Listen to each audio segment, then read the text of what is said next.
a ray of sunshine. And that reading from Thessalonians, it happens in the Bible where Paul is in prison in Rome, and he's writing a letter to Thessalonica, where he has started a church.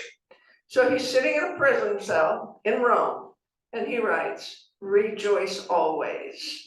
I'm always inspired by that. Roman prison cells couldn't have been much fun. How's my sound? Good. Excellent. All right. So today is the third in a series of 10 talks on the principles set forth by Dr. Wayne Dyer, entitled 10 Principles to Manifest with Your Mind. Dr. Dyer has a unique blend of psychology, philosophy, spirituality, and metaphysics, making his work so accessible to so many people and so meaningful. His intention for these 10 principles is to help us focus and get clear about our lives, where we want to go and what we want to achieve. They're always worth revisiting. So the first principle that we talked about was have a mind that is open and attached to nothing. The second principle that we talked about last month was you can't give away what you don't have. And today for the third principle, we are going to be talking about there are no justified resentments. In one of the lectures by Dr. Dyer that I listened to on these 10 principles, when he got to number 3, there are no justified resentments, he told a story.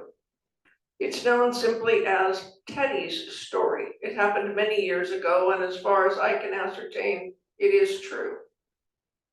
So here is the story.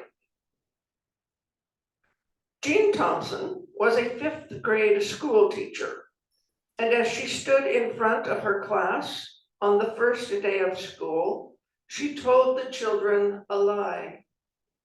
She looked at her pupils and said that she loved them all the same and that she would treat them all alike. And yet treating them alike was not possible for her, because there, slumped in his seat in the 3rd row of her class, was a little boy by the name of Teddy Stoddard.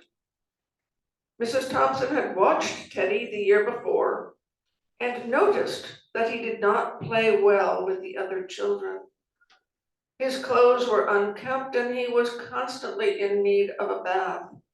Teddy was unpleasant and hard to deal with, and it got to be where during those first few months of the school year, she would uncaringly mark his papers with a broad red pen with an F on the top when he failed.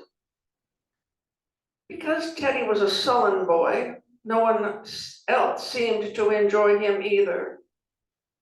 Now, her school required that all the teachers review their students' records every year.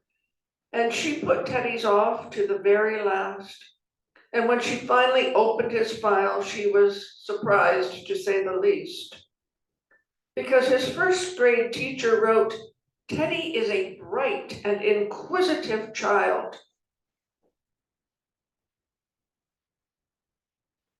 Always ready with a laugh.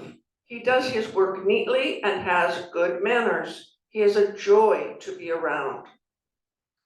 His 2nd grade teacher wrote, "Teddy is an excellent student, well liked by his classmates, but he is troubled because his mother has a terminal illness and life at home must be a struggle." His 3rd grade teacher wrote, "Teddy continues to work hard, but his mother's death has been hard on him.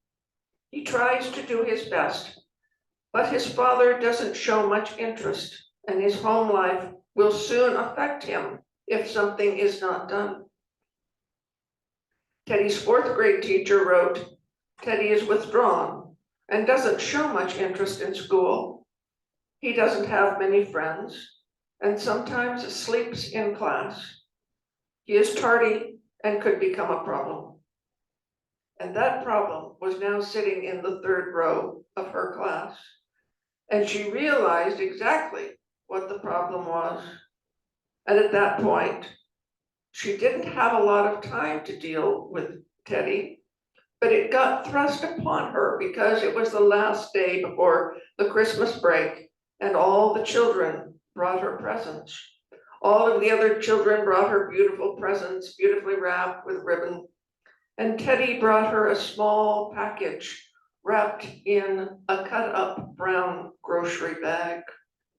It was clumsily wrapped, but she took great pains to open it carefully.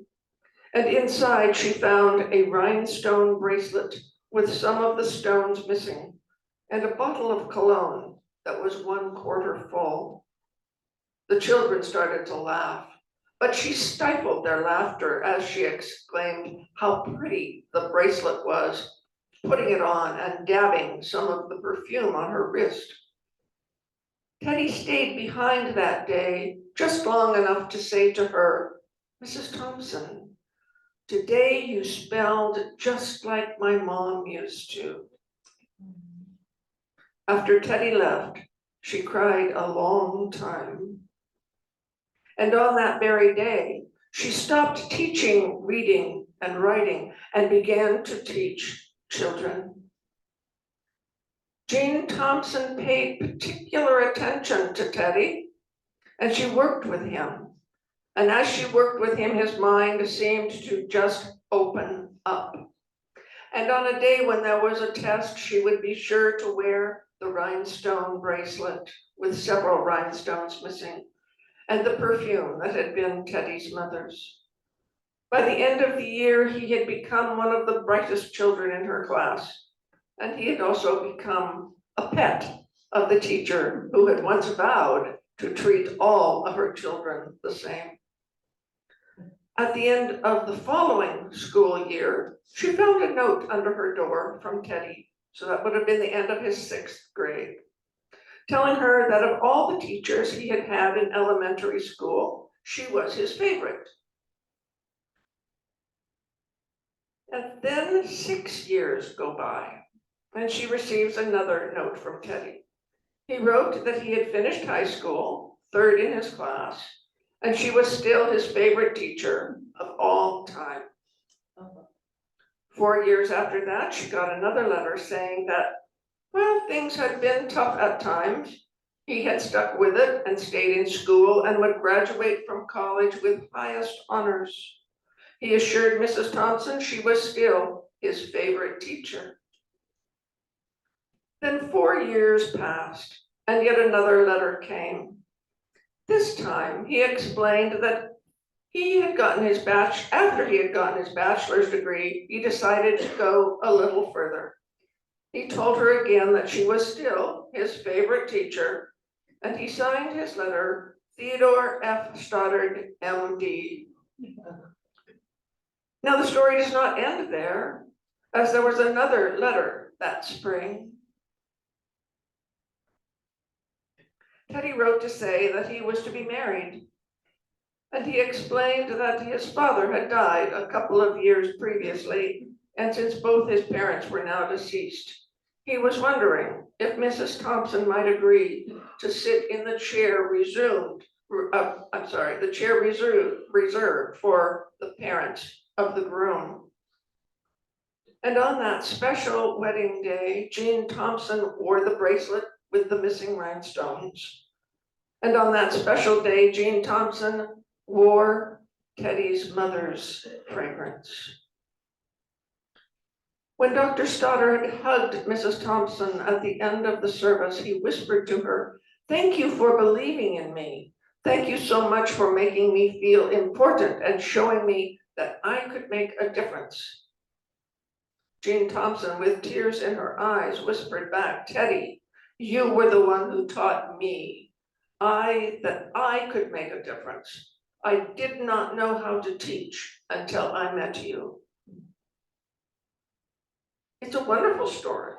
It's a beautiful story. I had tears in my eyes when I listened to Dr. Dyer read it. But I had to pause at the end of that story. A big pause for me. Because in connection with the third principle of these 10 principles that he set forth, there are no justified resentments. He's talking in this story about not resentments. He's talking about judgment. He's equating judgment and resentment as the same. The teacher was judgmental, and yet Dr. Dyer is saying it's the same as resentment. Wow, that kind of struck a chord in me. I hadn't thought about it in those terms. So taking this premise that resentment and judgment are the same and backing into it, let's look at that. So simply stated, resentment is not forgiving something or someone who has harmed us. Is resentment the same as judgment? After thinking about it, I guess I have to agree. Resentment is the same. For when we judge, we assign blame. And when we assign blame, we are forming resentments. Let's just sit with that one for a moment. It hit me at the heart. Wow. So now that I was looking at the word judgment as well as resentment, I realized that there is just so many scriptural references to judgment, 37 in the Bible alone. And of course, my favorite is found in Matthew in the Sermon on the Mount, where Christ Jesus is preaching to the multitudes. And in chapter 7, he says, "Judge not, that you may not be judged. For with the same judgment that you judge, you will be judged measure for measure." And of course, then that really brings me right to the Shakespeare play, Measure for Measure, which is a wonderful play about tempering justice with mercy. And in the Tao Te Ching, I'll paraphrase from verse 52, it says, "If you close your mind in judgments, your heart will be troubled. If you keep your mind from judging, your heart will find peace." So when Dr. Dyer equates judgmentalism with resentments, it hits hard because it's a point that I had not connected before. He's asking us to take responsibility for all that is happening in our lives, the good and the bad, not because we caused bad things to happen, but because they are ours. They happened. We can't pass the blame along to another because we can never truly understand a situation except from our own perspective. So even when we have been hurt or injured, the more we carry that hurt, the more it weighs us down and prevents us from moving forward. It's a vicious cycle of feeling hurt, thinking hurt, carrying hurt, deeper and deeper until it overwhelms. We are being asked to be willing to set it down, to let go of the pain. Because how we deal with life's pain will shift our entire life from that point forward. Do we carry the pain into our future, or do we set it down? I was listening to a lovely sermon this morning from a Catholic priest with my husband. He's back east. His name is Father Dave, and he was talking about forgiveness. And he was reiterating a story from his own life. He had been talking to his spiritual director, and he was complaining about something. He was really angry about something. And his counselor said, "There's a really short prayer. There's a really, really great prayer to take care of this. It's really short. And here it is. Lord, bless them, change me." And if you think about that person 500 times a day, then you say that prayer 500 times a day. Lord, bless them, change me. For everything that happens, bless them, change me. Everyone has been through tough times.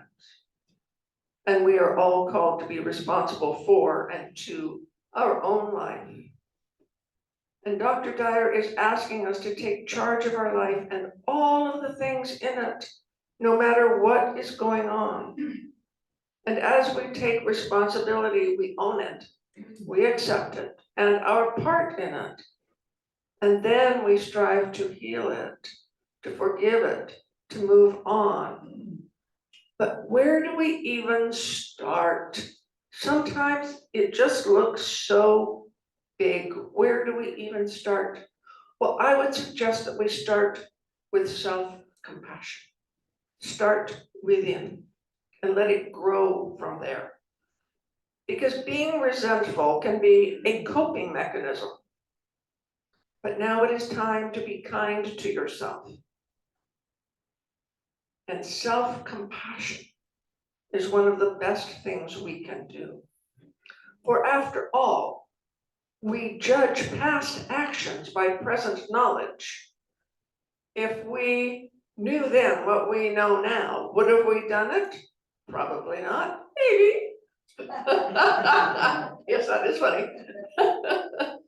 Yeah. So being kind to yourself first. Let it start within. And remember the story about Teddy and how the teacher, once she understood how he was struggling and why, helped her to reach out to him, and she probably saved him. I'd like to close with a paraphrase from a daily reading that was written by Eileen Caddy, who was the founder of Findhorn. And she writes, when we are willing to face ourselves and to put things right within, then we will be able to help our fellow human beings, simply by our example, not by criticism, not by intolerance, not by many words. Start within, and then love your fellow human beings as God loves us all. Help them, bless them, encourage them, and see the best in everything, in all. And next month, we are going to be talking about the fourth principle of don't die with your music still in you, or living with purpose. Thank you.